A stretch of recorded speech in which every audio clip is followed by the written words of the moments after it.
चलिए, तो आज हम लोग पढ़ेंगे लेटर के बारे में, क्योंकि आपके एग्ज़ाम जो सेटअप एग्ज़ाम होता है इंटरमीडिएट का, उसमें आपसे लेटर पूछे गए थे और ये आपके पास ये पेपर होगा ही। हाँ, तो सब लोग अपना अपना पेपर निकाल लीजिए। और पीछे सब निकालो, अपना पेपर निकालो, सब पेपर सब लोग निकाल लीजिए।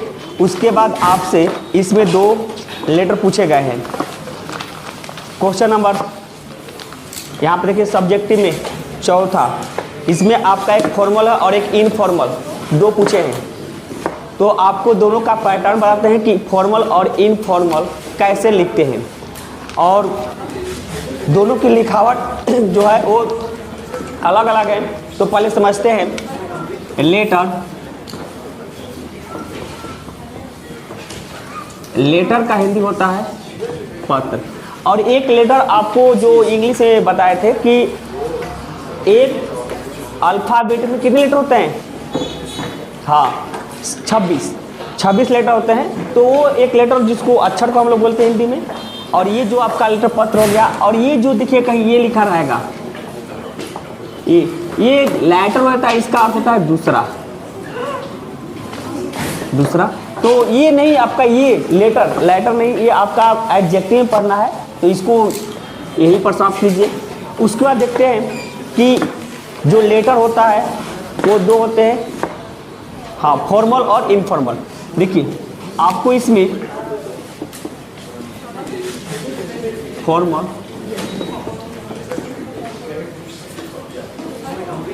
इनफॉर्मल 2 लेटर होते हैं। दोनों के पैटर्न अलग अलग हैं और दोनों के लिखने का तरीका भी अलग अलग है। देखिए पहले फॉर्मल जो लेटर है ये आता है आपका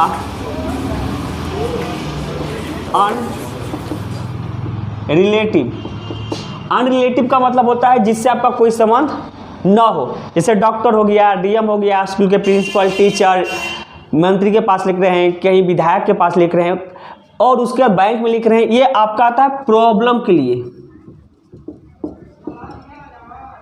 आपके पास कोई प्रॉब्लम हो तब जाकर आप फॉर्मल लेटर लिखिएगा। और फॉर्मल लेटर में प्रॉब्लम या आप कोई सॉल्यूशन चाहते हैं उसके लिए आप लिख सकते हैं सॉल्यूशन, तो फॉर्मल लेटर लिखेंगे। फॉर्मल लेटर का पैटर्न अलग होता है। अब देखते हैं, हाँ, इन फॉर्मल लेटर आता है रिलेटिव मीन्स होता है संगी संबंधी, माता पिता, भाई बहन, दोस्त, हाँ, कॉलेज वॉलेज के सब दोस्त आ जाएंगे, आपके जो भी दोस्त हो सबके लिए आप लिख सकते हैं, गांव वाले सब। ये आपको बोल रहा है कि रिलेटिव के लिए। अब देखिए ये आ गया रिलेटिव के लिए, ये आ गया अनरिलेटिव जिससे आपका कोई संबंध ना हो। उसके बाद पैटर्न, पहले आप लोग क्या गलती करते हैं कि मान लीजिए आप लोग को लेटर मिलता है लिखने के लिए, ये आपका पेज है, और डायरेक्ट आप पेज लेकर क्या करते हैं, इधर आप डेट कुछ लिख देते हैं, फिर उसका यहाँ पर मैटर लिखते हैं, जो भी मैटर हो उसका आप कॉम्प्लीमेंट लिखते हैं, इधर यहाँ पे इतना बड़ा रॉ बनाकर इसमें कुछ लिखते हैं। तो देखिए ये आपका ओल्ड पैटर्न है, ये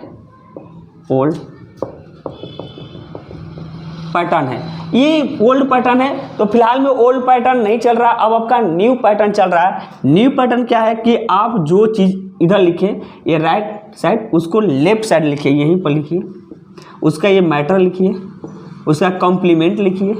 उसके बाद यहाँ पर आप क्या कीजिए, ये जो यहाँ पर अपना लिखे एड्रेस यहाँ पर लिख दीजिए। तो ये आपका न्यू पैटर्न है। देखिए आपकी पैटर्न काफ़ी इंपॉर्टेंट है। लिखने से मतलब नहीं आता है खाली डायरेक्ट लिख देंगे, क्योंकि पैटर्न का भी एक वैल्यू है। हाँ, तो देखिए अब आते हैं हम लोग जो फॉर्मल लेटर है, तो फॉर्मल लेटर का पैटर्न अलग है, इनफॉर्मल लेटर का पैटर्न अलग है। अब इसका हम लोग पहले इसका पैटर्न देखते हैं कि फॉर्मल लेटर कैसे लिखेंगे, और पैटर्न को सीख जाइएगा तो आई थिंक आप किसी पर भी लिख सकते हैं। हाँ, वही बोल रहे हैं कि प्रॉब्लम क्रिएट नहीं होना चाहिए। आप आराम से पैटर्न इसको जानिएगा तो आप लिख लेंगे। देखिए अब आते हैं इसको पैटर्न को, आप लोग लिखते रहिए।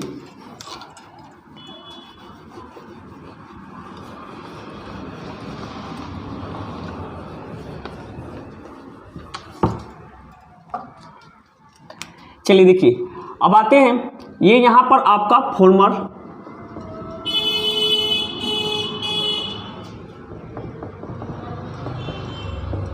फॉर्मल लेटर के पैटर्न को समझने की कोशिश कीजिए। एक बार पैटर्न को समझ जाइएगा तो फिर आपको लिखने में आसानी होगा। देखिए ये आपका अगर ये पेज है तो फर्स्ट ऑल क्या कीजिए, यहाँ पर देखिए आपको क्या बोले हैं, राइट साइड नहीं लेफ्ट साइड। पहले यहाँ पर डालिए सेंडर एड्रेस,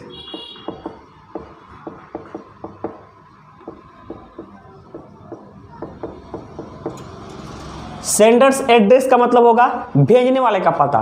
पहले भेजने वाले का पता लिखिए, उसके बाद सेकेंड में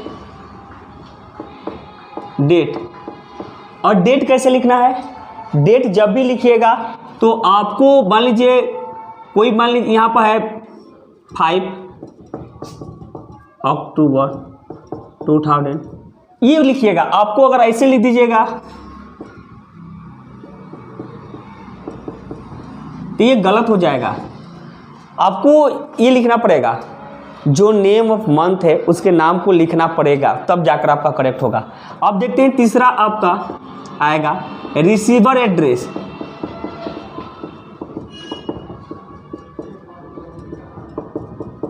जैसे मान लीजिए रिसीवर एड्रेस का मतलब प्राप्त करने वाला, ठीक है। आपकी से पूछा है कि एजुकेशन मिनिस्टर के पास लिखिए, स्टेट एजुकेशन मिनिस्टर के पास लिखिए। तो बताइए भाई ये आपको लिखना पड़ेगा, पहले आप कहाँ से हैं, तो पहले आप कैमूर से हैं, अपना एड्रेस दीजिए, उसका डेट लिखिए, उसके बाद आप किस स्टेट के, तो लिखना पड़ेगा बिहार, झारखंड, यूपी, उनके यहाँ पर लिखना पड़ेगा। जैसे मान लीजिए कॉलेज में आप लिख रहे हैं तो किस कॉलेज में लिखेंगे। कॉलेज का मतलब ये हुआ, मान लीजिए आप प्रिंसिपल के पास लिख रहे हैं, प्रिंसिपल के पास, हाँ प्रिंसिपल के पास लिख रहे हैं, तो मान लीजिए आपके कैमूर में बहुत सारे स्कूल हैं, तो बहुत सारे स्कूल में एक प्रिंसिपल होते हैं, तो आपको लिखना पड़ेगा यहाँ पर अपना सेंटर एड्रेस लिखिए कि आप कहाँ का हैं, फिर उसका डेट लिखिए, फिर यहाँ पर लिखिए प्रिंसिपल, और उसके बाद फिर उसको एरो को चेंज लिख दीजिए SBB कॉलेज, MST उदास देवी स्कूल। हाँ तो अब जाकर मान लीजिए कि आप प्रिंसिपल, किसके प्रिंसिपल को, जैसे आप लिख रहे हैं स्टेट बैंक ऑफ इंडिया, मान लीजिए आपने आपका रीओपन अकाउंट करवाना है, अकाउंट आपका मान लीजिए था क्लोज हो गया, उसको रीओपन करवाना है, यानी फिर से खुलवाना है, तो आप बोलिए कि स्टेट बैंक, तो भाई स्टेट बैंक के बहुत सारे ब्रांच है, तो आप किस ब्रांच में आ जाते, तो आपको लिखना पड़ेगा कि यहाँ पर कि स्टेट बैंक, फिर आप एरो का चिन्ह लिख दीजिए, कहाँ, अखलासपुर, उसका पिन कोड लिख दीजिए कि हम ये पता वहाँ लिख रहे हैं। तो आपको एक लिखेंगे, अरे भाई हम बोल रहे हैं ना कि आपको ये जो पैटर्न है ना, पहले पैटर्न को समझ लो, उसके बाद हम एक खुद लिख कर दिखाएंगे उस पैटर्न को, उसका तुम लोग पैटर्न के ऊपर ही लिखने की कोशिश कीजिएगा। और थोड़ा सा लेटर है तो थोड़ा सा अंडरस्टैंडिंग का भी पावर उसमें लगेगा, कैसे आप लिख सकते हैं। देखिए चौथा सब्जेक्ट, सब्जेक्ट आपकी सब्जेक्ट पूछा था कि ठीक है आप सब्जेक्ट लिखिए, आपका विषय लिखिए कि मुद्दा क्या है। भाई किसी के पास लिखिएगा तो कोई आपके पास कम, हाँ इशू होना चाहिए, इशू हो, शिकायत हो, आपके पास ऐसी होना चाहिए, तभी तो आप लिख पाएंगे। फॉर्मल लेटर लिखा ही जाता है किसी भी इशू के लिए। आप अगर आपको लिखना है अपनी दिनचर्या के बारे में, अपने बारे में किसी दोस्त को बताना है, तो फिर लिखिए क्या, इनफॉर्मल लेटर लिखिए। और जब आपको किसी के पास कंप्लेन करना हो तो फिर लिखिए किसको, फॉर्मल लेटर को लिखिए। यहाँ पर सब्जेक्ट लिखिएगा, फिर उसके बाद यहाँ पर पांचवा आएगा, यहाँ पर सैल्यूटेशन आता है, तो यहाँ पर आपको सैल्यूटेशन के जगह पर डियर सर या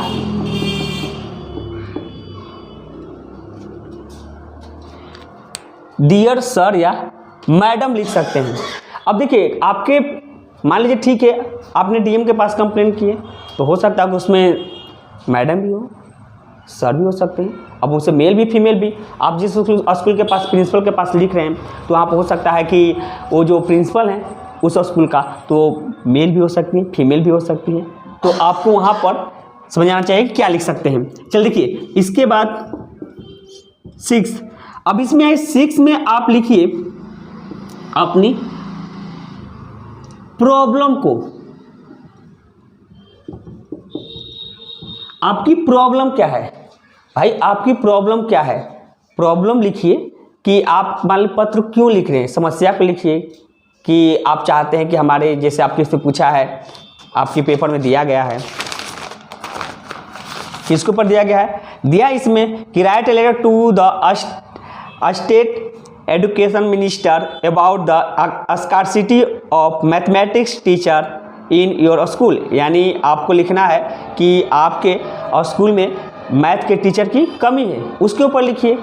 तो आपको कोई प्रॉब्लम लिखना पड़ेगा। आप एक लिखेंगे बैंक के पास, मान लीजिए आपने लिखे, तो लिखना पड़ेगा with respectfully I beg to say that, with respectfully I beg to say that I am customer of SBI bank, I am a holder for this bank and my account is close, I have to a lot of problem create to withdraw money, या तो आप उस सबको लिखिए। तो हम मान लीजिए यहाँ प्रॉब्लम लिखा अपने यहाँ, फिर इसके बाद आपको यहाँ पर पैराग्राफ चेंज कर यहाँ पर आप लिख सकते हैं अपनी सॉल्यूशन, या यहाँ पर हम लोग लिख सकते हैं कि आप यहाँ पर अपनी सॉल्यूशन चाहिए, तो आप सॉल्यूशन लिखिए कि you are requested to please solve my problem, या you are request to reopen my account. आप यहाँ पर ये बात लिखिए तो ये आपका सॉल्यूशन हो जाएगा कि आप थोड़ा सा यहाँ पर अपनी बात को, उनको सॉल्यूशन का मतलब हुआ कि आप यहाँ पर उनको रिक्वेस्ट कीजिए कि हमें ये अतः लिखा था हिंदी में, अतः आपसे निवेदन है कि मेरी ये काम कर दिया जाए, अतः आपसे निवेदन है कि मुझे 2 दिन का छुट्टी दे दिया जाए। हिंदी में तो आप लोग लिखे होंगे, तो उसी तरह से उसकी पैटर्न सेम है, बशर्ते लैंग्वेज की मैटर है। उसके बाद यहाँ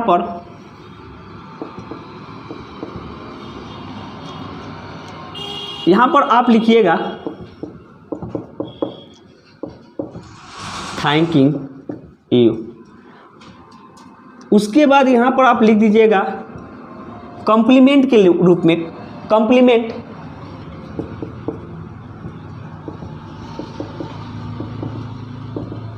आप कॉम्प्लीमेंट के ऊपर क्या लिखिएगा, कॉम्प्लीमेंट के रूप में लिखिएगा यहाँ पर, जैसे आप नाम सुने होंगे कि योर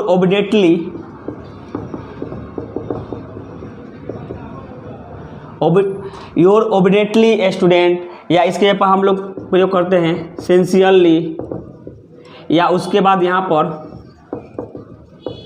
फैक्टफुली, ये भी प्रयोग कर सकते हैं। और लास्ट आपका होगा यहाँ पर सिग्नेचर।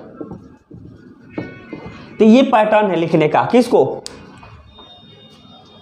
फॉर्मल लेटर को। फॉर्मल लेटर लिखने का पैटर्न है कि पहले आप सेंडर एड्रेस दीजिए, डेट दीजिए, रिसीवर एड्रेस दीजिए, सब्जेक्ट डियर सर मैडम, उसके यहाँ पर प्रॉब्लम आप लिखिए कि आपकी समस्या क्या है, फिर यहाँ पर लिख दीजिए यू आर रिक्वेस्ट, सोल्यूशन मतलब वही कि आप रिक्वेस्ट कीजिए। यहाँ पर इसको ये भी लिख सकते हैं कि रिक्वेस्ट में आप लिख दीजिए कि रिक्वेस्ट कर रहे हैं।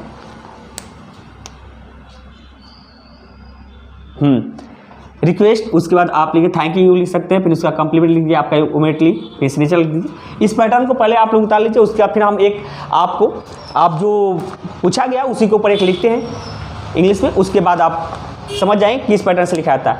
देखिए पैटर्न को याद रखना है, आपको रटना नहीं है कि यही जो पूछ दिया गया है एग्जाम में बोर्ड में उसी को रट लेना, नहीं, आपसे कुछ भी पूछ सकते हैं भाई, बस आप पैटर्न को याद रखिए, पैटर्न रहेगा तो आपका काम हो जाएगा।